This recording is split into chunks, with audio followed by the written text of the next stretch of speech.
Hi, today we're going to be speaking with Red Russak, who was Apptentive's first sales hire nearly 6 years ago. He's going to share with us about how to start scaling from an independent contributor to a full on sales team. He's also going to speak about finding your pricing models and taking your pricing off the website. Next week, we're going to be speaking with Ganesh Padmanabhan. He is responsible for bringing a division of Dell to a billion-dollar company. He's going to share with us when to start with business development and how to manage your partners in the sales process, and when to start to scale your sales team. We've got a great conversation with Josh today, so stay tuned.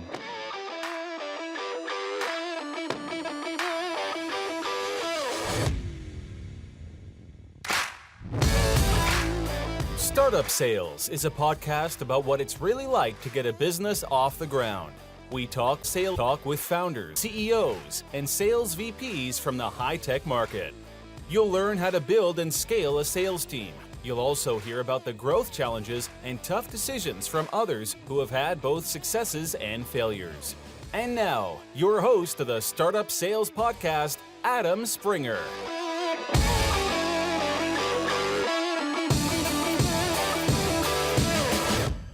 Hi, everyone. Before we jump into today's episode, I wanted to ask for your help. I want to hear your feedback about the podcast so that I could make it better and more relevant to you. Send me your thoughts or questions you would like to have answered to adam@startupsales.io or use the Get in Touch link on the website, startupsales.io.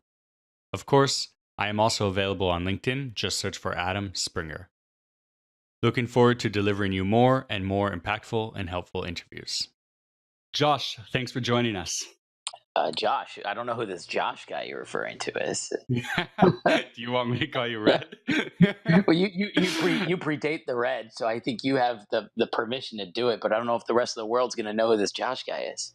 So All right. So for those listening, Josh and I go way back. We actually went to high school together, and it happens that we're both in tech sales.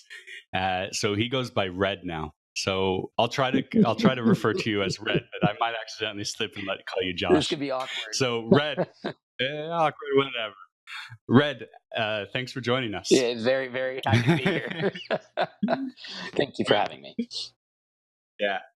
So let's look at what you are now. You were the first salesperson for your company about 5 years ago. Is that correct? Yes, about 5.5 years ago, just to be a little bit proud of the time I've been here. Good. And you have helped them raise, or not raise, but bring in business of about $5 million of ARR. That's correct. Yep. So what does a new startup have to do in order to start closing deals? Not to dumb it down, but you need to just ask someone for money, and if they give it to you, that's a sale. Honestly, I don't know where to go with this question because there are so many factors that confuse people from thinking they just don't have something that's ready to be sold. So I think the minute you hire a guy to say sell something, I think that's the day you can sell something, or even before then, if you're the CEO of a company and you have something you think you can sell, you could already start selling. So once you have you're saying once you have a concept, you could start selling it? Yes and no. I've seen companies sell something without even a concept, right? But bear in mind, like literally, they've sold vapor. I mean, this happens in the Bay Area a lot, right? Let's sign a contract on something that doesn't exist. Um, if you really want to keep your customers year over year, if you're like a SaaS business, then yeah, you're going to definitely need something that can be replicated and scaled, obviously. Okay. So when you joined your company, Yeah. what stage was it in? That's a good question. So we started at TechStars, or I think the company itself got its start before TechStars, obviously, and TechStars was the accelerator that really put us on the path to saying like, okay, this is productized. We can put a pricing page up. Let's obviously start charging customers without even having to convince them to be part of a beta group for free. And after TechStars graduation, that's when they brought me in to say, okay, we have a pricing page. We know people want this thing. We have investments.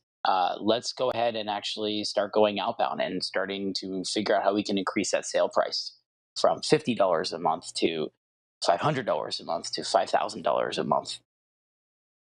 Okay. So how did you begin this process? Were you doing outbound, or did you have leads coming in?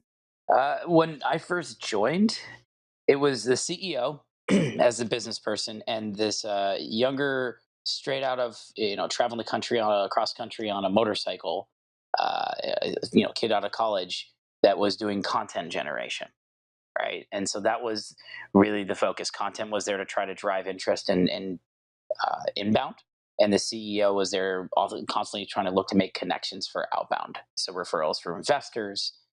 Obviously the shotgun approach, just who could we talk to about this concept.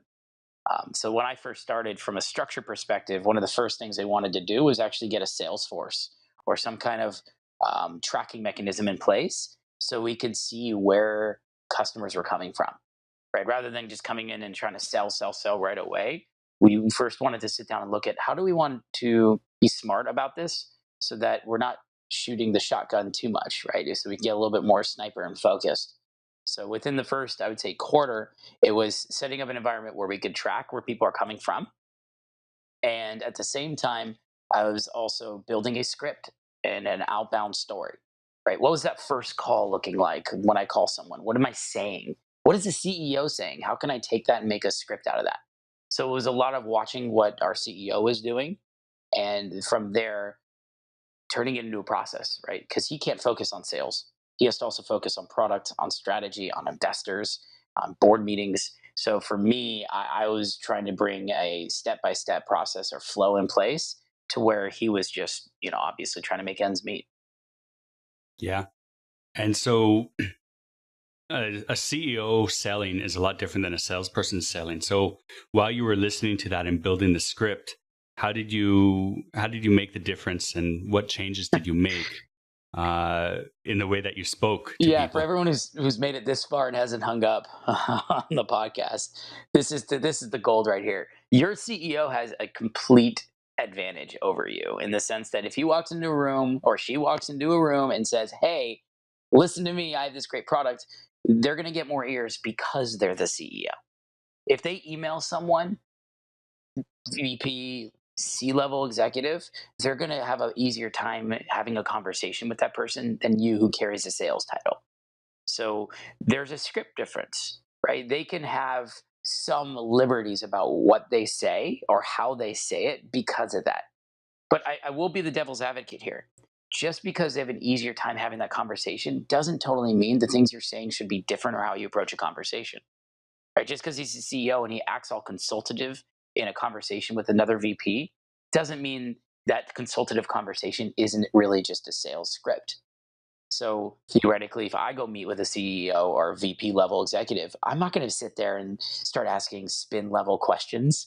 How will this make your life better in 6 months? That's not what I would do. I would also be consultative and have a conversation. So with that, what I was trying to do was find the differences, the nuances between him being a CEO and having that advantage, and what does a real consultative conversation look like for those high level people we might be sniping or focusing, really on how do we get conversations going with them. The same also happened for the PMs. It's people who are further down in the organization that were individual contributors. The CEO might go on this long rant about how he's trying to change the world and obviously thinking of the vision and the product. And you've got these people who've got a million people selling to them every day.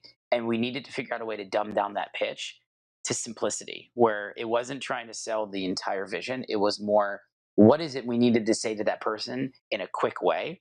And I think that's something else that you just can't always extract from a CEO, that you have to, take with a grain of salt. They're going to always want to sell the vision, but a lot of times the vision has to be separated out for the persona you're selling to.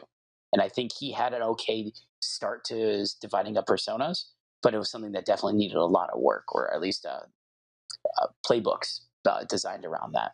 Does that make sense? So did you start building different scripts for different personas? We tried to do our best on defining scripts for personas.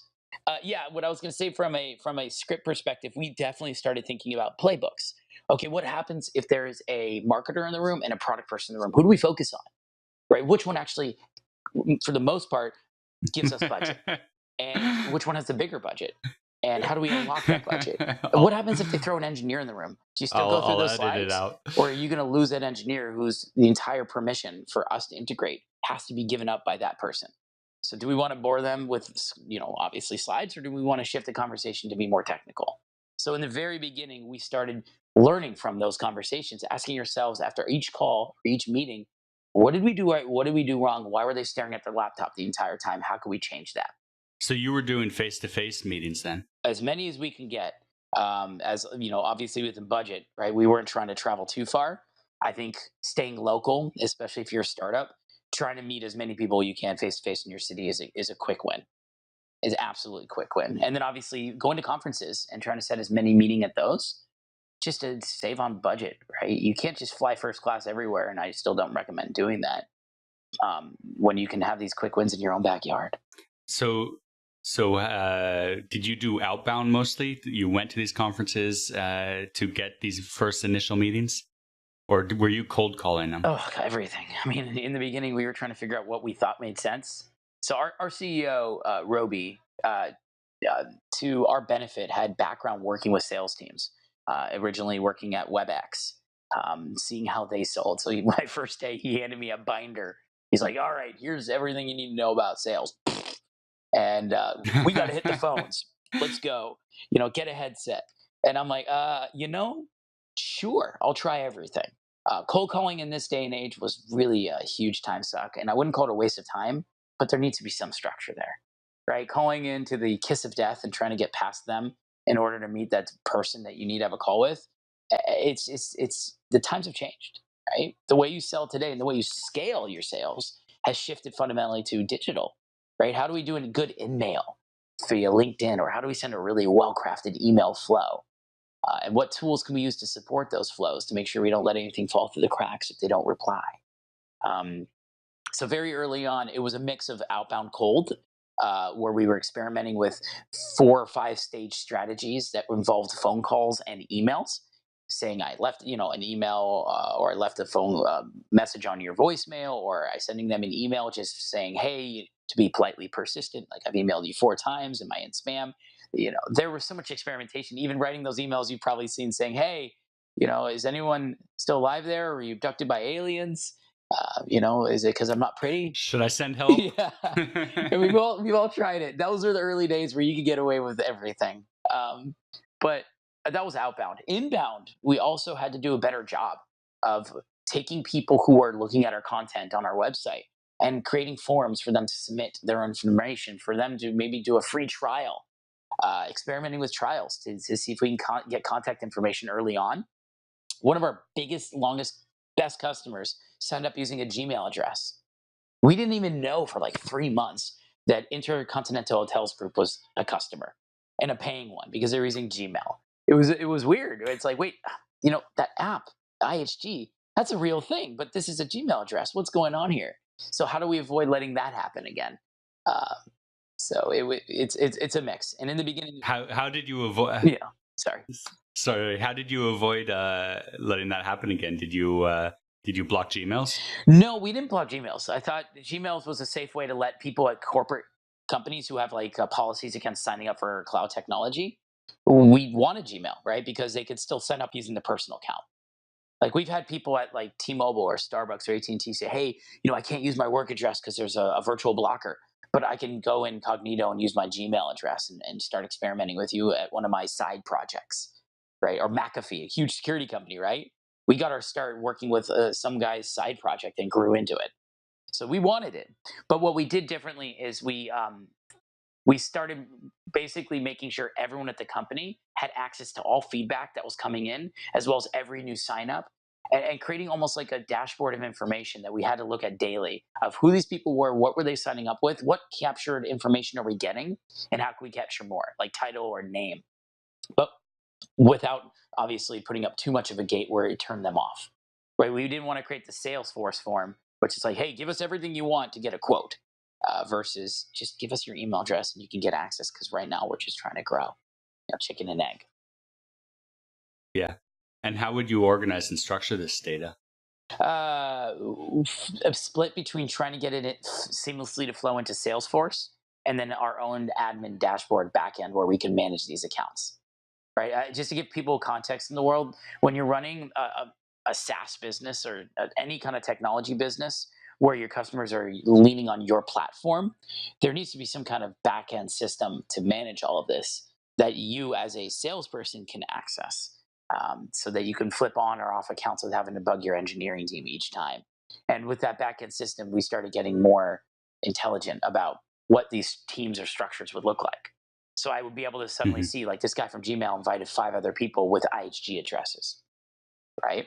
And I can go, oh, clearly this is IHG. So that's the kind of things we were focused on. Okay. Now, you spoke about earlier about the spin or consultative way of engagement with a client. Mhm.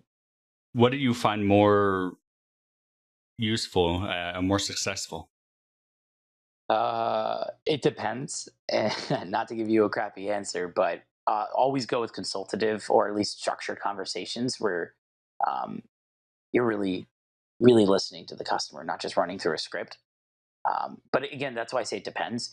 If you're really early in the funnel and you're doing sales development rep stuff, right? You're an SDR, ADR, then your number one job is to get this person to do a demo. And if you're doing the volume game, then obviously who needs consultative? It's, hey, we have this thing. Are you interested in this thing? Oh, you are interested in this thing. Let's see if you actually make sense for this thing. And then you'll get hung up on, 4 times out of 5, but that one you get is your comp. So there could be that volume play there where you just have a standard set of questions, you run through them until someone says, I'm interested. The consultative approach, I think, for startups is a lot more valuable, especially in the early days, where in every conversation you're having, you're spending more time doing discovery and asking a lot of questions, not because you want to use it um, as a way of selling them later on, but literally your product's still in the early stages. You want to see if there's new opportunities for your product to grow as well. Right? You want to look for the things that your product isn't doing where there might be value to extract money from their budget. Right? That's where you discover, holy crap, we're charging them $50 when they just told me that this could be worth $5,000 to them. What are we doing? Let's continue to have these kinds of conversations to uncover those things. And you can't do that with a script, you know. Exactly. Don't leave money on the table. Never leave money. Oh, you're used to paying for onboarding. Well, we do that for free. Maybe that's a strategy, but when you're early as a startup, you charge for everything you can. You don't have to be the nice guy. Sometimes when people see you charging, they take it as a company that's serious, that will still be around, that's more likely to be the one you should invest in. Right? The more expensive player is not the one that loses; it's typically the one that wins. Strange enough. It's psychology. Everybody thinks that the more expensive item is better. Yeah, yeah. Good. I like what you said, that the spin is a good methodology for if you're dealing with high volumes for like SDR, Mhm. and consultative is better for taking that from that meeting to close, where you're not dealing with as many and you want to push and get as much information, and that will help with the negotiation later on. Yeah, but I would say that if you are a startup, I highly recommend you read Spin Selling because it will help you create a smarter script that will drive a consultative conversation. Because if you don't understand the flow that gets you to that moment they're ready to buy, you should shut up, right? You need to know when to stop talking. You need to know when to stop asking certain types of questions because you're going backwards. And you need to know how to repeat that process of like, okay, they said they want this one thing, but we're selling multiple things. How do we keep going through cycles until we get them bought into everything?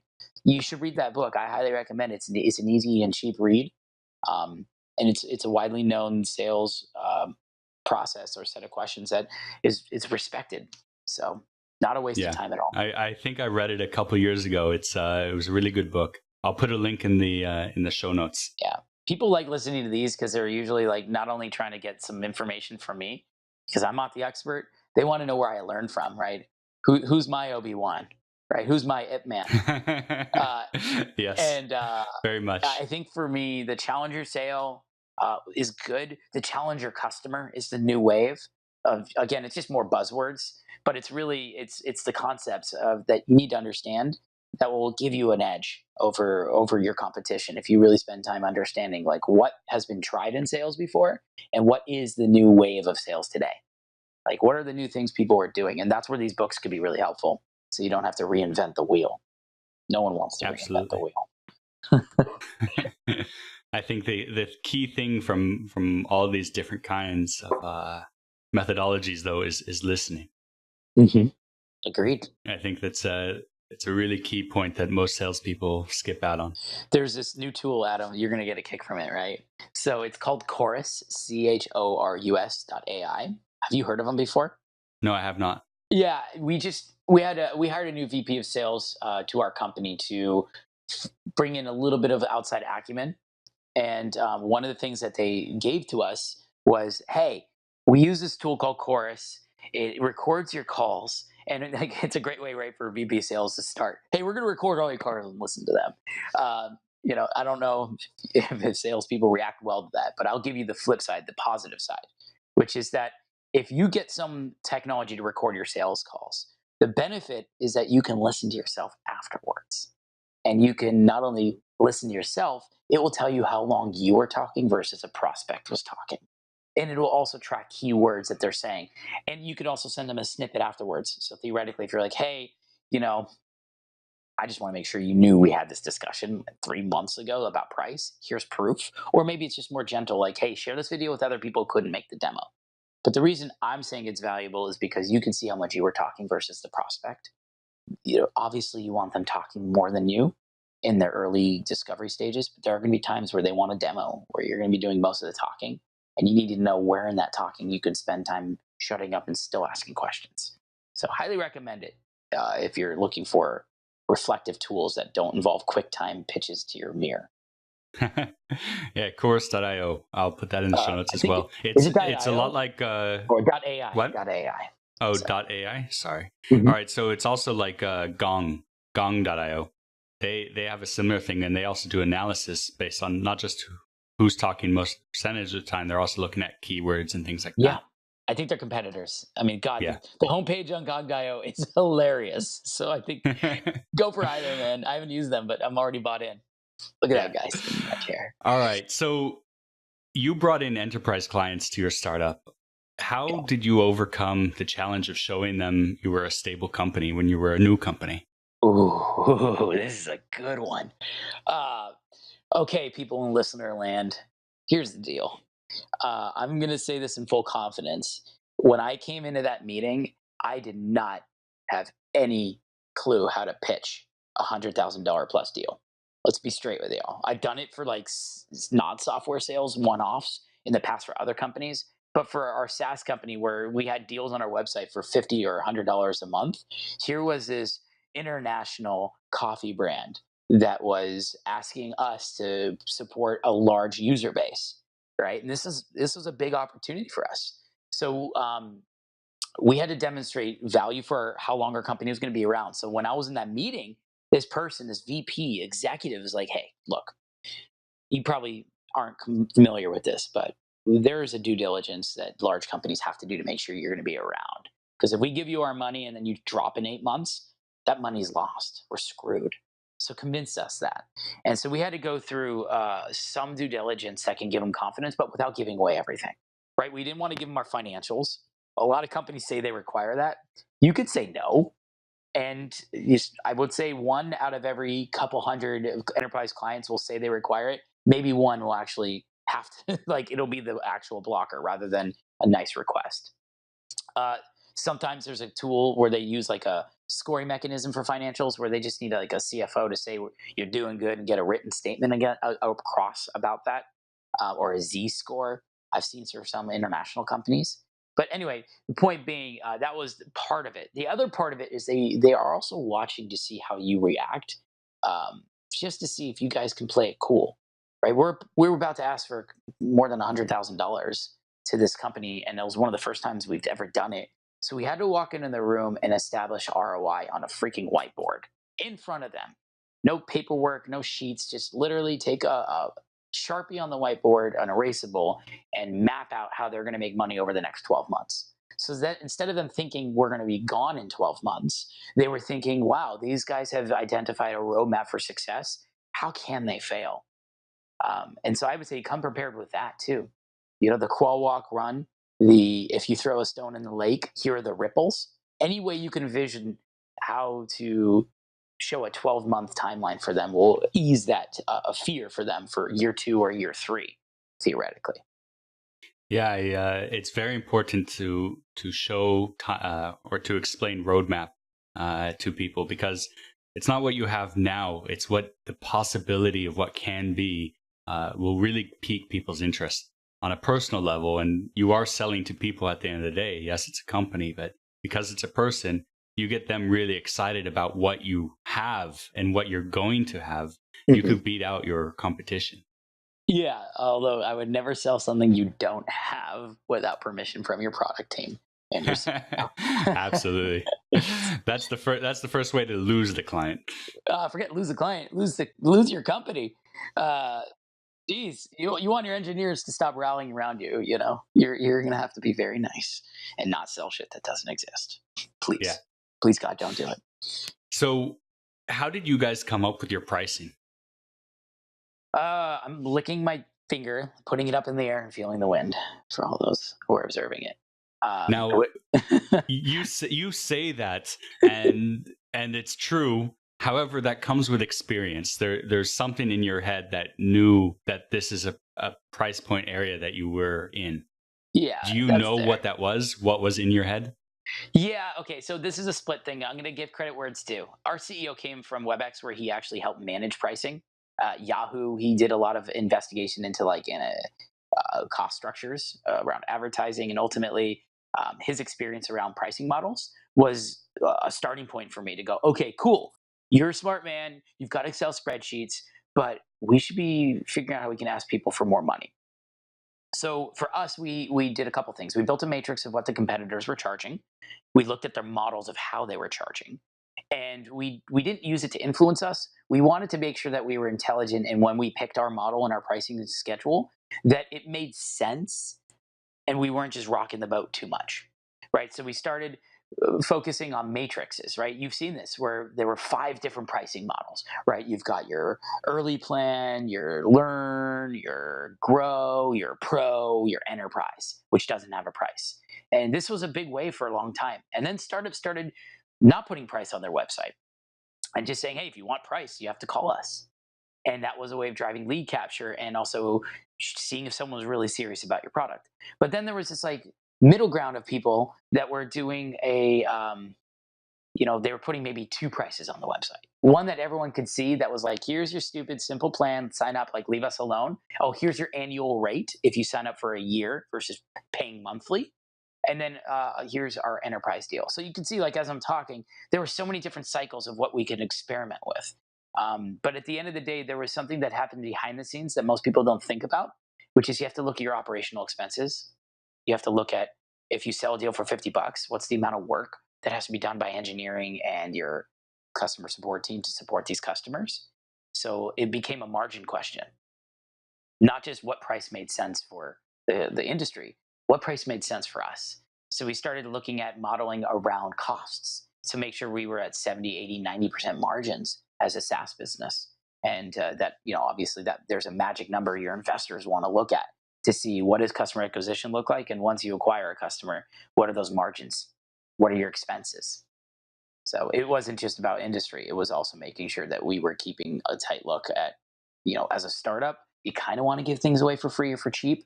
But is that really your best long term strategy when it comes to convincing investors, or at least trying to become a profitable company? Does that Yeah, make sense? absolutely. Have you changed your pricing a lot since in the last 5 years? Yes. Oh my God. Every time we thought we had it, someone came in and said, you can charge more and you can simplify. So we went from like five different pricing models to, I think now we've established on our website, there's a trial model and an enterprise model, and no prices are listed publicly anymore. It took 4 years to get there. And now, once we've started establishing pricing, we're now increasing it significantly by structuring what we're offering for free. So, for example, customer success. Usually companies want to offer support, but customer success we've identified is a managed service within our company, right? Where these people on our company are working with clients for a lot of hours, helping them do things and handholding them. Why should that not be a separate charge that goes above and beyond normal support for enterprises rather than just lumping it in for free because you're already paying an X amount? So now that's where we're experimenting next, which is how do we charge more for our people's time when we know our people are geniuses, right? These people have worked with your competitor. So if you're I don't know, a Subway, and you know that we've worked with McDonald's or Starbucks or Dunkin', you're going to suddenly go, well, if I work with this customer success person, how much time am I going to save just getting the recipes for success? No pun intended. Um, and that to us is now another question we're starting to figure out. Interesting. I only want to be sensitive to what I can share, and I think this is okay to share to the world, which is you work with someone like us, or at least a company who has a customer success team. You have to realize how much you're getting when you take advantage of those people. When you call them, or if you have an unlimited plan and unlimited access, take advantage of it. Most companies, when they integrate a technology, they don't talk to the company for a year. They'll just forget you exist, say you paid for it, and then when it comes time to renewal, they could fire you. That is death to companies. That is why customer success exists, is to make sure that never happens. So a lot of times it's customer success reminding these buyers we exist, but there are those handful of customers who are the opposite, who wants to lean on customer success to manage the service on a regular basis. And it's those customers that you should consider thinking about, maybe we should charge more. But you got to find the right balance because you also want to support the clients. Yeah. You don't want to take too So, much of their money. Obviously, this is a real world scenario where they might not have enough budget to pay an outside consultant. They just want the product. They want the service. So yeah, you're right. It's a fine balance, but it's one we do respectfully. We want to make sure that when we have honest conversations with customers, they understand what other customers might be paying and how they might have missed the boat by waiting a year. Right? It's not just a sales incentive to say you're going to be paying 20% more next year. It's likely a reality in this business. As you're doing better, you can charge more. you said something that I really want to go back to because it made me really happy. What did I do? You said that you guys have now taken the pricing off your page. I think this is something that every salesperson wants. How has that affected your guys' business? 10x. I mean, the minute you don't have a price on the page is the minute you can price to the value you're providing your end customer. So I'll give you a good example. Someone calls us with a product, and that product size is, let's just say, for all intents and purposes, they have 50,000 customers. Now, this is a company that has 10 people in it. It's a startup. They're calling us to sell them something. Now, that same company with 50,000 customers is calling up because they don't know our pricing and they want to know it. So we start investigating, what is the value of these 50,000 customers you have? How much are they worth to you? And then about, I'd say, 24 hours later, we get another inbound through our pricing page. 50,000 customers, but it is a 2,000 person company. It just happens to be they have a smaller customer base on this new product they're developing. So they're both the same size audience that they need us to support, but one's a 2,000 person company and one's a 10-person company. I wouldn't make any assumptions. Suddenly, I find out that the 10-person company's customers are valued a lot more than this experimental app that has 50,000 customers at a 2,000 person company. Did I lose you yet, or is this making No, sense? we're with you. Perfect. So this 10-person company, you asked, let's call it $30,000 to support this product. Now, this is a 10-person company. They've likely never spent that much on a product before. But as a good salesperson, you convince them that you are going to drive more subscriptions, you're going to drive their business model. You have a direct ROI you can correlate where that $30,000 they're spending on you will equate to 100 grand, right? So they're getting a 3-to-1 on their buy. They're going to invest in you, and they do. That has happened with us. We closed that deal with a 10-person company. But at the same time, you've got this, and again, I'm not giving you the exact numbers of the size of the company or the size of their audience, but that same thing happened where the 2,000 person company is like, I'm sorry, we don't have budget. Our cycle's done for 2018. You're going to have to talk to us next year. And that's where you can go, whoa, actually, what can we do to accommodate for pricing? And so that's where you can decide if you want to bend. But because it wasn't listed on the website, you could have real, honest conversations that can really uncover where the budget is and where the value is, rather than them coming in with a number in their mind. Once there's a number in their mind, they're already calculating how they can beat that number. And they're also trying to get smart about hiding information maybe about themselves so that you can't influence that number. Was that too meta, or did I give you a good sampling of No, real? it was very good example. It was a good deal too. It was crazy when they signed up. I gave them the honor of knowing I will not just hand them over. I will watch their account, and they've already 2x'd, as a Wow, company. So it's very we we, good. we done good. Now, are you did you find less signups for trials or less people filling in your forms by taking the pricing off? At first, yes, because we didn't know how to structure the page for what we were getting previously, but we mapped our pricing model changes with paid advertising and experimentation around driving organic growth through content. So I can't say that we saw a dip uh, because at the same time as we were making this change, we were also focused on driving more inbound. So I haven't heard anything bad about it. Let's be straight with you.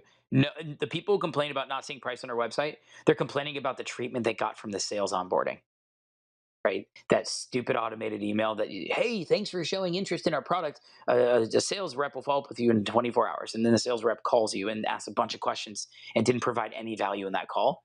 That's where you got to be careful.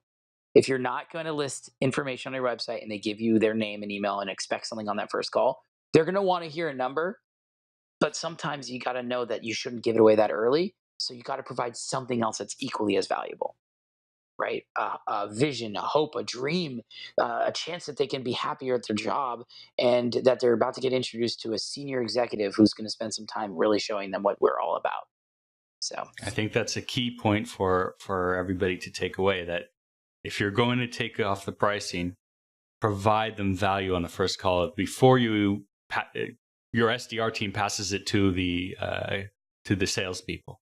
It needs to have value there, otherwise you're going to lose them. yeah, 100%. It's a sad day when someone's like emails us, "What's your price?" And you're like, "Get on the phone," and they're like, "No, not until we have price." I'm like, these companies likely from Israel. They want a discount. No, I'm just kidding. But no, But you're kidding, but not 100%. no, no. I'm in Israel, so I know this very well. Yeah, I can make this joke, people. Okay, because Adam's from Israel. Don't parade. Don't blow So it up on gives you a Twitter. free pass. All right, so let's talk about how you guys started scaling your team. On a high level, how did that start happening, and when did you start doing that? You're bringing a tear to my eye. That was one of the worst, most emotionally gut wrenching parts of my early career. Um, and I'll say this: when I started, right, I'm solo. I'm running, and as I start getting overwhelmed, that's where I was pulling 100-hour weeks. And I didn't care at the time. All right, it's startup mode. As a sales guy, you can't just depend on process. You got to work your butt off. It doesn't matter if it's 1 in the morning, 2 in the morning. Like if you get inspired and you want to change your pitch deck, or you get this idea that maybe if you email someone at 5 in the morning or leave a message to the East Coast, like we're a West Coast business, it was just a lot of that. And after about a year, I got to a point where I was like, no, no, no, no, I really can't do more. And so I literally was in a booth with my CEO and CTO crying, like, guys, I just can't. Like, you need to let me hire someone. We need to bring someone in on sales. And they're like, no, you need to get more efficient. And it was just back and forth like a fight because I wanted to help, but we were a startup. And they were right. You have to focus on becoming more efficient before you scale your sales team. Because if you create bad habits and then you hire someone else, there's a fear that you're throwing your money into maybe stirring the pot a little too much when you haven't really established a process. I think the place that made the most sense where I was able to bring someone in is when we decided, okay, Red can be an AE. We need to bring in someone who can maybe help with the lead gen aspect of it. So think about it. I'm handling the entire funnel. That means I have to garner a lead. I need to nurture that lead. I need to convert them to an opportunity. I need to then do all the things that opportunities require to get to that point where we're doing red lines. And then I need to become a contract negotiation expert. Oh, and then once they close, I need to become really good about handing them off to customer success. Oh, wait, we don't have customer success. That's right. You're the sales guy managing them as well. Oh my gosh, they want an upsell. At a certain point, you see how there's something that needs to break in there where you're losing people. So we were losing people in the sense I wasn't following up with at the top of the funnel, and we were also losing people at customer success level. So at that point in time, my CEO looked at it and goes, "Okay, Red, you're good. We're not going to fire you. You've been a year and a half, like you're showing numbers. It's time that we bring in someone top of funnel and end of funnel to support you, so you can focus on the mid funnel. And when I say end of funnel, I mean after you close a deal, there's still the idea of retention. So we don't see a closed deal as end of funnel. That's just the beginning of the retention stage. So that's where my CEO finally we first found an SDR. He became a lead gen guru, and then ultimately he ended up becoming an AE with me. And then we hired another SDR. And the same thing goes at the end of the funnel. We brought in a CSM, a customer success manager, who started to expand her team when she started reaching capacity. Don't hire VP of sales before you have a sales team. Don't drop, 120,000, $180,000 on some guy out of Oracle or HP with a great track record when you don't even have your sales process established. Like, this is a startup. You can't afford that. You don't even know what your process is going to look like in a year. So why throw your money down that tube? Absolutely.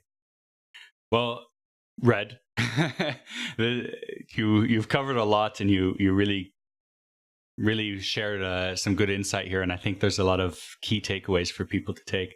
I have one more question from you before we wrap things up. Sure. You founded two different communities, Startup Seattle and New Tech Seattle, in Seattle. Yeah. Obviously. Mm-hmm. One of which was acquired by the city of Seattle. What in those groups? What were some of the biggest challenges that you saw people coming and speaking about as far as sales? Yeah, we hear a lot of complaints at these startup events and startup community groups. They're they're always selling, like always. They're standing in front of me and they're pitching me their idea. I'm not someone who's going to buy the product, but they're sitting there practicing their pitch. I think the thing I've learned a lot from these community events, it's amazing when they come into the room and that's all they want to do is network and practice their one-liners, practice their elevators, practice their pitch. But the thing that I kept hearing from a lot of these people is that they were trying to make events become their lead gen, right? And I kept telling them, like, you guys are crazy from an ROI time perspective. Like, if you don't come into an event with a strategy or structure, this isn't going to become a lead gen tool for you. This is going to become, 3 hours where you're just hoping to serendipitously run into the right person. And it works. You will. But is that really how you want to spend your time? I think if you're going to think about events and you're going to go and complain about an event, it's because you didn't either take full advantage of who's on the list, how do I get that list, how do I email those people, how do I assume some people are going to go there and just fire it off away, how do I convince people to go and meet me at these events. um, when we were throwing these, at least from a sales perspective, we were hoping people would just serendipitously drive that culture, and it's something that I continue to have to advise people on, especially our sponsors. Adam, they would get on stage, like they pay us like $500 to $1,000 to stand on stage to say something about their company, and it was like the audience would just lose their mind as these people were boring them on stage. It's like, you spent $1,000 to get up here and pitch. Did you even ask a couple of people in the audience like how to craft your message? Did you get feedback about it? So yeah, I think that the biggest thing is people don't really think about event strategy. They end up wasting a lot of time and then trying to justify it. I have two kids and a wife at home. I don't spend any wasted time outside of the office when I'm going to these events if it means I can't have dinner with my family. So if I'm going to go to an event or if I'm going to travel to one, I'm going to come prepared. I'm going to know everything I need to know about that event and get every contact information I can before I go so I can really make the most of it.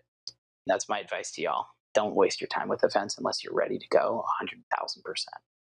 I think I would take it even a step further is if you're preparing your pitch for the event, and this goes with the same with an email or your elevator pitch or whatever you're going to say on the phone, is would you listen to it yourself? And if the if the answer is no, you got to be honest with yourself. But if the answer is no, then don't do it yourself. Yeah. Yeah, Change your avoid pitch. buzzwords too. Please, God, pitch like you're pitching to a kindergartner, or at least to your mom.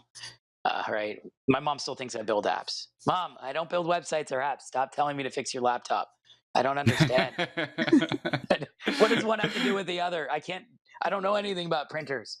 Shit, I don't use one Yes. anymore. Stop killing trees, you bastard. I love you, Good. mom. Red, thank you very much for joining us. Is there a way for people to reach out to you?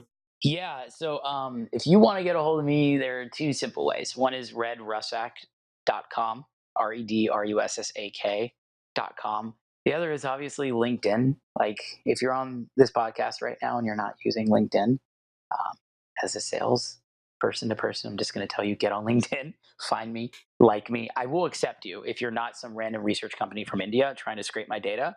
I will most likely accept you if you're not a lion, right? One of those LinkedIn open networkers that just wants to get those numbers.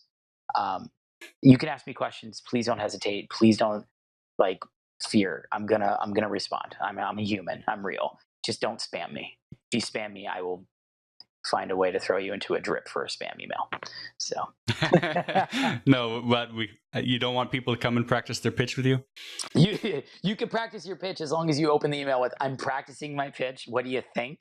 Even if that's a sales tactic, I'll respect it more than you just going for it. Don't go for it. I ain't gonna buy. I don't have budget, guys. There it is. I don't have budget. Why are you talking to me? I'm your cheerleader.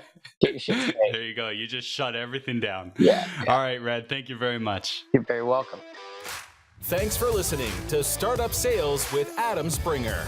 Subscribe to the podcast so you never miss an episode. To contact Adam about consulting services or speaking engagements, visit startupsalespodcast.com or email startupsalespodcast@gmail.com. All right, Red, let's finish things up with the final five. What is your favorite sales or leadership book? Spin selling. Spin Selling. Yeah, spin sales. Good. Yeah. And who do you follow or read for sales and leadership ideas? God, that's a good one. First of all, Tim Ferriss. I don't think it's just about sales, but I just like the way the man builds processes and just overall the way he digs into different topics around sales is great. But he's not a sales leader by any means. It's just the concepts there are pretty cool to see. Um, God, you caught me red-handed here a little bit because I find my sales information more sporadic rather than just following one leader. There is one individual I would say, though, has inspired me from a marketing automation perspective, and he's actually one of the main reasons I'm in sales. His name's Matt Heinz, Matttheinz. Um, as technology has shifted to support salespeople, he has been at the forefront of really understanding and just empathizing with it. And I've learned so much. And I don't want him to hear this because I think his ego will go up just a little bit. No, I'm kidding. He's a good guy. But Matt Heinz is someone I will follow and look at content for and just really pay attention to and even recommend companies to if they're looking for help with marketing automation as it relates back to sales. Now, you hinted towards this earlier. This next question: are you available 24/7, or do you have strict personal time boundaries? Personal time boundaries, but there's a price with that. If you want me to walk away from personal time boundaries, you're going to pay for it, and I say it in the nicest way possible. So, if theoretically you're a $1 million deal, I will first approach my family and give them the first take at it. Hey, are you comfortable with me working at 7:30 or 8 o'clock after the kids go to bed? It's a permission based system, and I won't do that for anyone because you got to play your cards right. It's an earned trust between my wife and I don't want to bring the laptop to bed. I don't want to bring the phone into the bedroom and do work. um, God help you salespeople in the world when you have a relationship with someone else and yet you're being torn apart with work trying to balance those deals at home when it's after hours. You got to figure that out and set up some clear ass boundaries for yourself. And if someone wants to break those, you need to do a cost benefit analysis of that time that you're spending away from your family. Oh, and by the way, weekends, no work. Sorry. Friday night to Saturday night, don't even bother. My phone is off. I do a tech Sabbath, borrowing from my Jewish heritage. I will not look at my phone or do any work, short of maybe having some whiskey at Temple and talking business with the local community folk. I will not strike a deal. I don't care how big the deal is. You can't make me do it. I think you're the the only person I've actually spoken to that's very, very strict at this personal boundaries, and absolutely not. Yeah. So it's good. I'm the same way. The weekend is the weekend is the weekend, and you're not going to get me either. It's holy. In Israel, it's cool. Like on Friday, I will expect not to talk to anyone. They won't respond to my emails, but Sunday, they're blasting me. It's like, wait, we don't share the same weekend, people. Good. What is your favorite tool that you use for sales? Ooh, God, this is good. Uh, hmm. Outreach. Yeah, Outreach. yeah. Why do you sound so hesitant to say that name? It's not hesitant to say the name. I used tools like Yesware, right, in the past, Hmm. and we looked at SalesLoft. Um, I was hesitant to say Outreach because as a salesperson, it's not just one tool. There's a bunch of things you got to use. Salesforce is not my favorite because I love it. It's my favorite because it's necessary as a way of like remembering how many people you talked to and what you did. So like when you asked me my favorite tool, I wish I could give more than one. Can I give more than one? Is that kosher?